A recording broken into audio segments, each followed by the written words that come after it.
There was once a boy named David who had a bad temper. He would often lash out at his friends and family when things didn't go his way.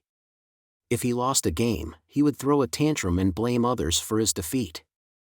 If he was asked to do something he didn't want to do, he would yell and scream until he got his way. One day, David's father gave him a hammer and a bag of nails and told him that every time he felt angry, he should hammer a nail into the wall. David did as he was told, and over time, he hammered many nails into the wall. Eventually, he began to realize that he was running out of space to hammer nails and that the wall was becoming unsightly. So David went to his father and told him that he didn't want to hammer nails into the wall anymore. His father smiled and took him to the wall where the nails were hammered in. He told David, "Each time you got angry, you hammered a nail into the wall. But now, when you feel angry, instead of hammering a nail, take a deep breath and count to 10. This will give you time to calm down and think about your actions." David nodded and began to take his advice. As he did so, he found that he no longer felt the need to hammer nails into the wall and that he was able to control his anger.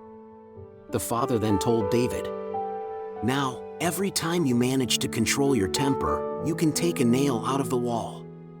Over time, David removed those nails from the wall one by one. One day, David went to his father and proudly told him that he had removed all the nails from the wall.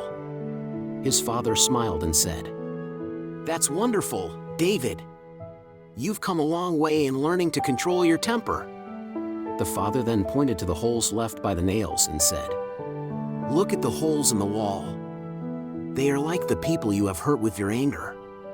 Even though you have removed the nails, the holes still remain. Remember, the words you say and the actions you take can leave a lasting impact on others." Aristotle once said, "Anyone can become angry, that is easy. But to be angry with the right person, to the right degree, at the right time, for the right purpose, and in the right way, this is not easy." While anger is a natural emotion that we all experience from time to time, it is important to recognize that we have control over how we choose to respond to our feelings. Ultimately, the goal is not necessarily to avoid feeling anger altogether, but rather to learn how to express it in a way that is constructive and respectful, so that we can avoid leaving behind negative holes and build strong, positive connections with those around us. Thank you for watching. Hope you liked the story.